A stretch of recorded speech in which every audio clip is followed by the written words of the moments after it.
Hello साथियों, आप लोग कैसे हैं। आशा है कि आप लोग बहुत ही अच्छे होंगे। और आज हम क्लास 8 के एक साइंस का चैप्टर लेके आए हैं जिसका नाम है कोशिका। हर जीव की आधारभूत संरचना। ठीक, कोशिका हर जीव की आधारभूत संरचना। ठीक, और ये कोशिका चैप्टर जो है ये सिर्फ 8 क्लास के लिए नहीं, उन सभी लोगों के लिए जो चाहते हैं कोशिका के बारे में कुछ ज्ञान ले सके, कुछ जानकारी ले सके। ठीक, ये जरूरी नहीं कि कुछ जो 8 क्लास में वही इस वीडियो को देखे। इस वीडियो को वो भी देख सकते हैं जो कोशिका के बारे में कुछ जानना चाहते हैं। ठीक ना।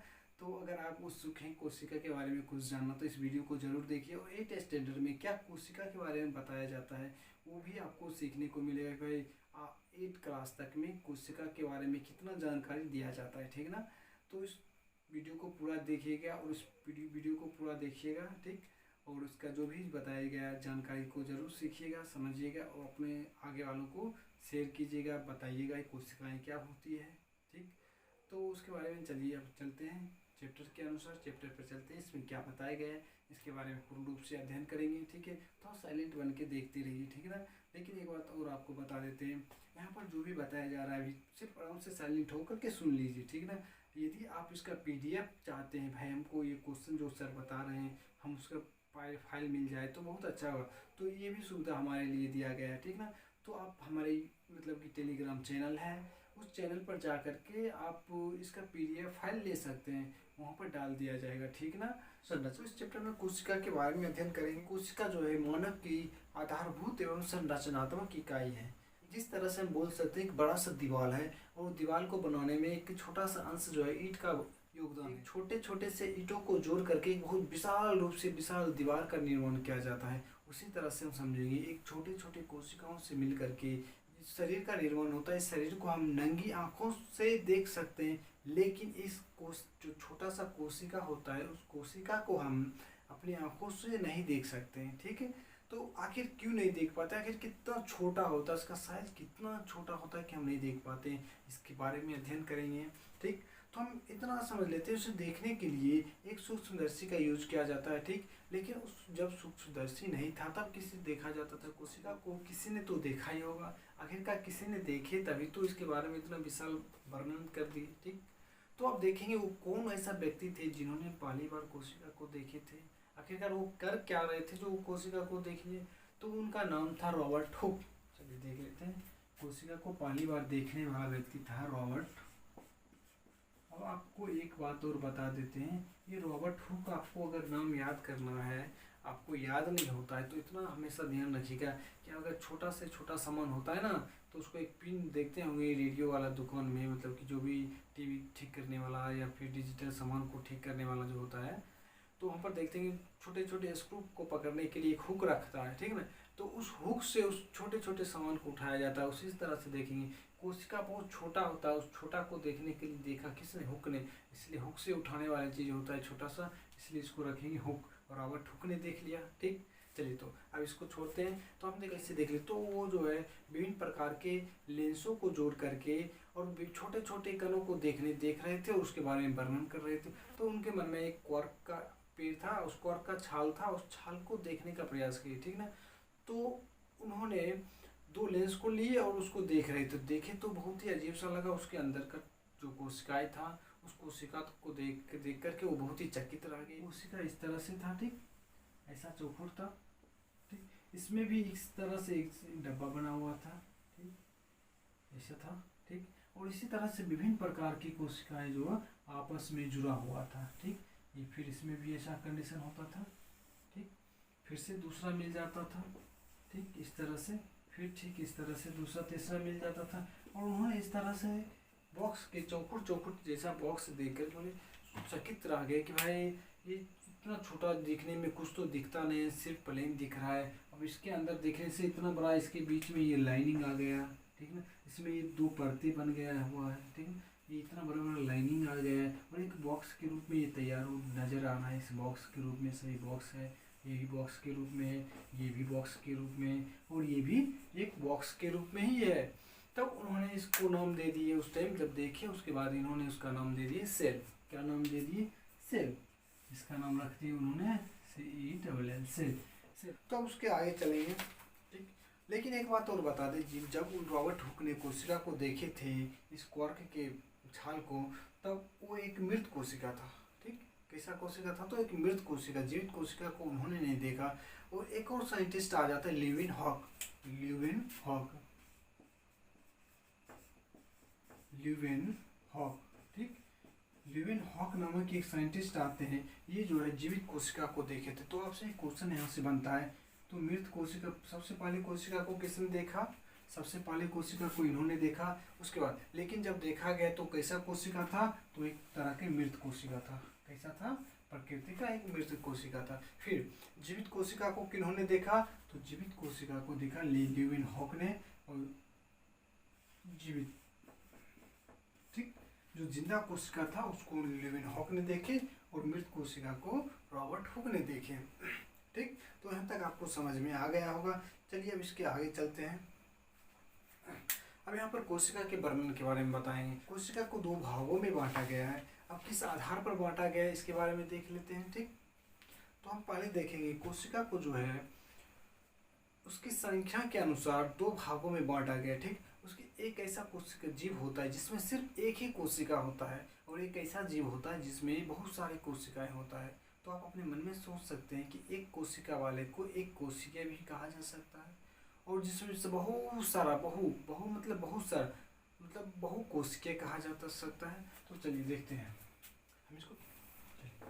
कोशिका के बारे में देखते हैं। कोशिका को दो पार्ट में तोड़ा गया है। ठीक, एक था एक कोशिकीय जीव, एक कोशिकीय जीव,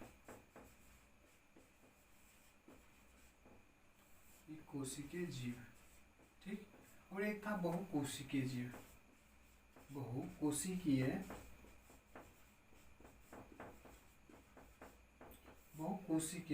जीव। ठीक, देखिए तब यहाँ एक कोशिकीय जीव और एक बहुकोशिकीय, ऐसा मतलब कि ऐसा जीव जिसमें सिर्फ एक कोशिका पाया जाता हो उसे एक कोशिकीय जीव कहा जाता है। वैसा जीव जिसमें बहुत सारे कोशिका पाए जाते हैं उसे बहुकोशिकीय जीव कहा जाता है। ठीक, अब बहुकोशिकीय जीव का एक उदाहरण ले लेते हैं, जैसे हम हो गए, मनुष्य हो गए। ठीक, जितना भी जीव जंतु पर, मनुष्य हो गए, पेड़ पौधा हो गया, सभी के सभी बहुकोशिकीय में आता है। ठीक ना। उसके बाद एक कोशिका में लेते हैं जिसमें एक अमीबा आता है, पैरामीशिया आता है और एक ईस्ट आता है। ठीक, अमीबा, अमीबा, पैरामीशिया और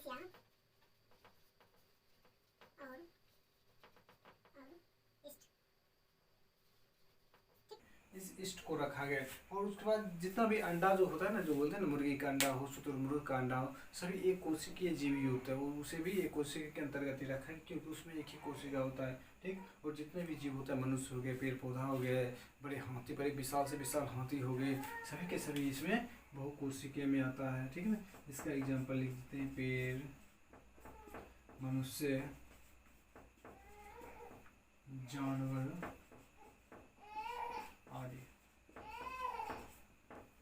अब चलिए एक कोशिका जीव का थोड़ा सा वर्णन कर लेते हैं। ठीक ना। तो एक कोशिका जीव के बारे में थोड़ा तो जान गए कि जिसमें एक कोशिका ही पाया जाता है। ठीक, अब देखिए अमीबा, पैरामीशिया और ईस्ट, ये तीन थोड़ा सा खास है, और इसका जो कभी भी एग्जाम में पूछा जाता है तो इससे तीनों से ही संबंधित पूछा जाता है।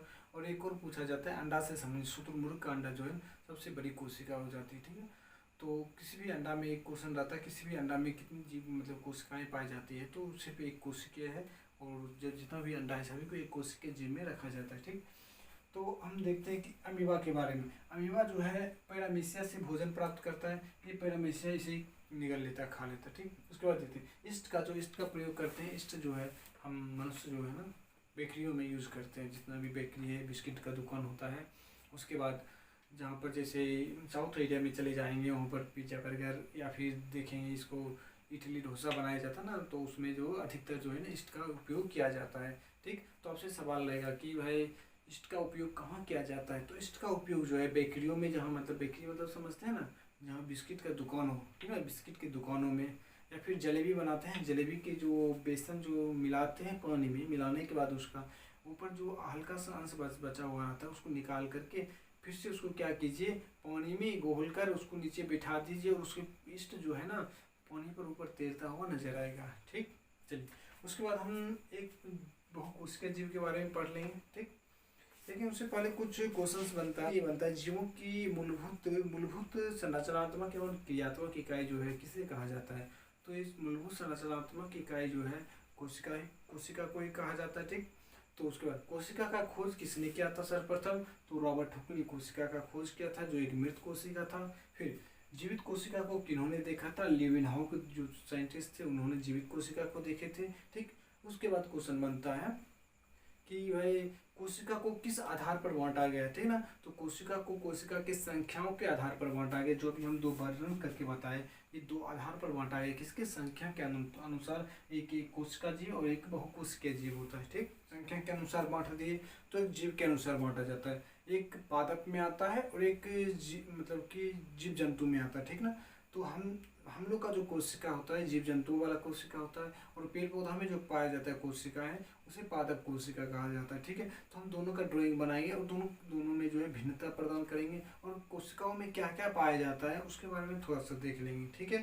तो चलते इसको क्लीन कर लेते हैं। तो कोशिका जो है दो तरह के होता है, एक पादप कोशिका और एक जंतु कोशिका। ठीक, पादप कोशिका और जंतु कोशिका। दोनों में थोड़ा सा भिन्नता पाई जाती है, कुछ ऐसा तत्व है जो उसमें नहीं पाया जाता और उसमें कुछ पाया जाता है, ठीक है ना। तो हम इसके बारे में देखेंगे। ये जो है पादप कोशिका जो चौखुट प्रकार के होते हैं, ठीक, इस तरह से होते हैं, ये ऐसा होते हैं, ऐसा होते हैं, ठीक।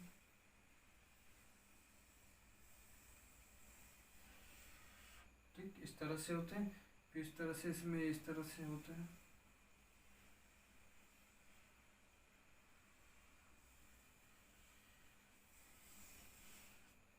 ठीक। ये पादप कोशिका। अब जीव कोशिका के बारे में दर्शा लेते हैं, चलिए इसको रोल ले लेते हैं। इस तरह से राउंड होता है, ठीक। चलिए ठीक है, चलिए देखिए। अब इस तरह से एक पादप कोशिका ली और जंतु कोशिका ली, दोनों में जो है केंद्रक पाए जाते हैं, ठीक ना। एक केंद्रक, इस सेंटर इसका इस तरह से यहाँ पाया जाता है और इसका सेंटर बीच में पाया जाता है, ठीक, केंद्रक, ठीक, जिसे केंद्रिका कहा जाता है, ठीक ना। ये हो गया केंद्रक। लेकिन इससे पहले हम देखेंगे केंद्रक किसमें भी पाया जाता है, केंद्रक, ठीक। चलिए इससे पहले देखेंगे, इसमें देखिए दो दीवार दिख रहा है, एक ये दीवार एक ये दीवार, लेकिन इसमें एक ही दीवार दिख रहा है, ठीक है ना। एक ही दीवार दिख रहा है, मतलब कि इसमें एक दीवार एक्स्ट्रा है, ठीक। अब इसमें इसे बाहर वाले दीवार को जो देख रहे हैं ये होती है कोशिका भित्ति, ठीक। क्या होती है, कोशिका, ये होती है कोशिका भित्ति, ये होती है कोशिका भित्ति, और ये होती है कोशिका झिल्ली, कोशिका झिल्ली, ठीक। ये होती है कोशिका झिल्ली, जो कि दोनों कोशिकाओं में पाई जाती है, ठीक। ये अंदर वाली भाग जो है ये इसकी भाग और ये दोनों कोशिका झिल्ली कहलाती है, जो कि दोनों में पाई जाता है कोशिका झिल्ली, ठीक है। कोशिका झिल्ली का कार्य होता है, चलिए हम कोशिका झिल्ली के बारे में वर्णन कर लेते हैं पहले। तो कोशिका झिल्ली वो होती है जो मतलब कि कोशिका के अंदर जो है एक द्रव होता पाया जाता है, ठीक। उस द्रव को नियंत्रण बनाए रखती है, लेकिन ये अर्धपारगम्य होती है। इस द्रव जो है अब जरूरत के अनुसार अंदर और बाहर जा सकता है, ठीक। और वो अंदर बाहर जाने का ऑर्डर कौन देता है, तो ये केंद्रक जिसे कहते हैं, ये केंद्रक। समझ लेते हैं कि एक कोशिका होती है और इसका मुखिया जो होता है एक केंद्रक होता है। जिस तरह से हमें गाँव में कोई मुखिया होते हैं, उसी तरह से इस केंद्रक का मुखिया, सॉरी, इस कोशिकाओं की मुखिया जो है केंद्रक होता है, ठीक। और इस केंद्रक का ये ऑर्डर रहता है कि भाई लिक्विड को कितना बाहर जाना है और कितना अंदर रहना है, ठीक। उसी तरह से इसमें भी केंद्रक ऑर्डर करता है भाई कितना अंदर रहना है कितना बाहर जाना है। इसमें लिक्विड इस तरह से पाया जाता है, ठीक ना। इसमें इस तरह से लिक्विड पाया जाता है, और इसमें भी पूरा इस तरह से लिक्विड पाया जाता है। ये लिक्विड उससे भरा रहता है, ठीक। चलिए तो हमें एक पॉइंट देख लीजिए। पहला देखिए कोशिका भित्ति, जो कि हमारे जीव जंतु वाले कोशिका में नहीं पाया जाता है। कोशिका भित्ति पेड़ पौधा में पाया जाता है, और इसी कोशिका भित्ति की वजह से पेड़ पौधा जो मजबूत हो पाता है, ठीक है। नहीं तो एक जानते हैं ना, एक पेड़ लगा हुआ रहता है और एक उधर से गाड़ी आता ठोक देता है, पता चलता है बेचारा पेड़ चुरा करके खत्म हो जाता है। लेकिन यहाँ पर क्या होता है, कोशिका भित्ति की वजह से वो अपने आप को इतना मजबूत बना लेता है, इतना मजबूत बना लेता है कि आओ तुम ठोको तुम जाओ, वो वहीं का वहीं अडिग रहता है पेड़, और जो गाड़ी लेके आता है जो ठोकता है वही निकल लेता है, ठीक है ना। तो उसको कोई इफेक्ट पड़ने वाला नहीं, क्योंकि उन्होंने क्या किया, खुद को मजबूत कर लिया है, ठीक। लेकिन यहाँ जीव जंतु कोशिका में देखते हैं तो यहाँ पर ऐसा कोई कंडीशन है नहीं, कितना मजबूत खुद को कर लिया, ठीक है ना। तो इसमें क्या कौन सी कोशिका मतलब सतह पाई जाती है, कोशिका झिल्ली पाई जाती है, ठीक। चलिए उसके बाद हम देखते हैं द्रव के बारे में। द्रव दोनों में पाई जाती है, कोशिका द्रव, ठीक। इसको हम बोलते हैं कोशिका द्रव, कोशिका द्रव, कोशिका द्रव इसे कहा जाता है। इसमें जो पाया जाता है ये कोशिका द्रव हो गया, ठीक है। ये कोशिका जो लिक्विड, जो बीच बीच में लिक्विड पाया जाता है, ये कोशिका द्रव हो गया। इसे कोशिका द्रव की वजह से क्या होता है, इसमें और सारे इंस्ट्रूमेंट पाए जाते हैं, जैसे कि इसमें हो जाता है माइटोकॉन्ड्रिया, हो जाता है गोल्जी स्पर्म हो गया, बहुत तरह के, जैसे कि हम 9th में जाएंगे आप तो उसके बारे में विभिन्न तरह के जो भी इंस्ट्रूमेंट पाए जाते हैं उसके बारे में अध्ययन कर लेंगे, लेकिन अभी थोड़ा सा नॉर्मली अध्ययन करना है, ठीक है ना। तो इसमें एक केंद्रक पाया जाता है, उसमें एक लिक्विड पे, इस लिक्विड की वजह से ये होता है कि इसको दूर मतलब कि इसके बीच का जो है ना माहौल संतुलित बनाए रखता है, ठीक। ये द्रव की वजह से उसमें स्विमिंग मतलब कि तैर पाता है। उसमें क्या होता है कि केंद्रक को ना तो उधर जाने देता है और दूसरे इंस्ट्रूमेंट को आपस में टकराने नहीं देता है, ठीक है ना। अगर हमारे बीच में वायुमंडल नहीं होता तो कब कहाँ से कहाँ उड़ के जाते और किससे कब टकराते इसका कोई अस्तित्व भी नहीं रहता, ठीक है ना। तो उसी तरह से इसमें भी है, अगर यहाँ द्रव नहीं रहता तो आपस में कौन सिकुड़ करके टकरा करके कुछ भी हो जाता, मतलब कोशिका मर जाता तो जीव की अस्तित्व खत्म हो जाती, ठीक है ना। तो इसलिए जीव द्रव की आवश्यकता है, और ये जो है 71% पाया जाता है, कितना 71% पाया जाता है जीवों में, ठीक है। एक कोशिका में जितना जल रहना चाहिए उसका 71% पाया जाता है, ठीक। अब इसी कोशिका में 1% जल कम हो जाने के बाद क्या होता है, हमें प्यास लगने शुरू हो जाता है, और हम क्या खोजते हैं उस टाइम, पानी खोजते हैं, और मुझे पानी मिल जाए जिससे कि हम अपना प्यास बुझा सके, ठीक है ना। तो यही एक कोशिका है जिससे पानी की कमी होने से हमें प्यास लग जाती है। चलिए उसके बाद कोशिका झिल्ली के बारे में देख लिए। चलिए उसके बाद हम कोशिका भित्ति भी देख लिए और कोशिका द्रव भी देख लिए, ठीक।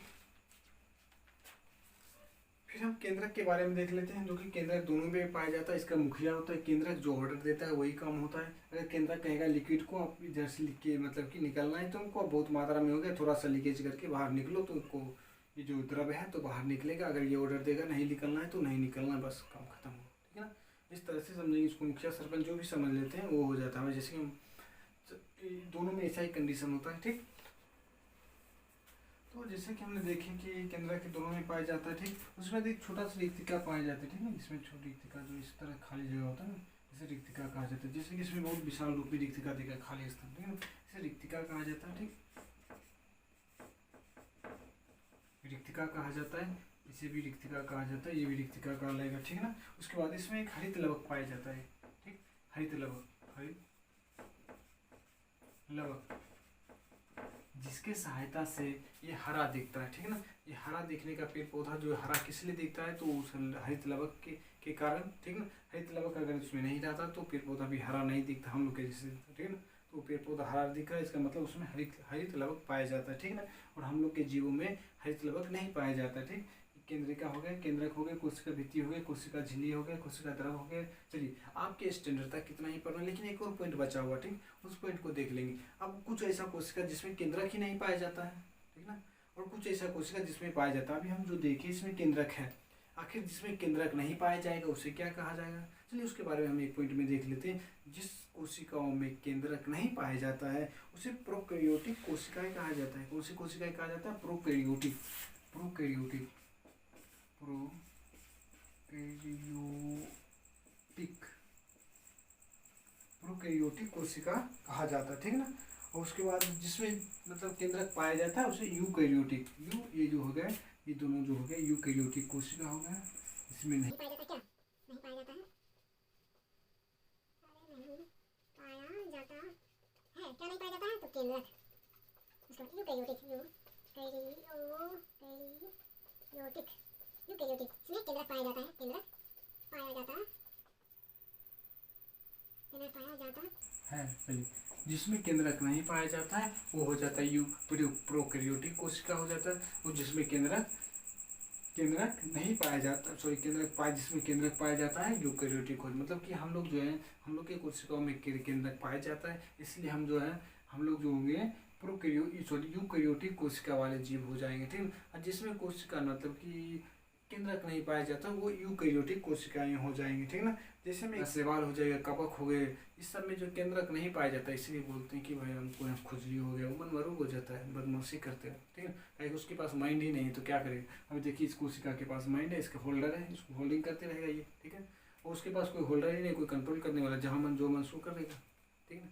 तो इतना ही समझेंगे और आपके इस स्टैंडर्ड के लिए इतना ही है, ठीक। उसके बाद इस चैप्टर में कुछ क्वेश्चंस बनते हैं, उस क्वेश्चन के अगर सॉल्यूशन आप चाहते हैं, ठीक है, तो आपको एक मतलब कि एक टेलीग्राम चैनल है मेरा, ठीक। आप जाइएगा टेलीग्राम में और सर्च कीजिएगा मैथ बाय बर्जेस, ठीक।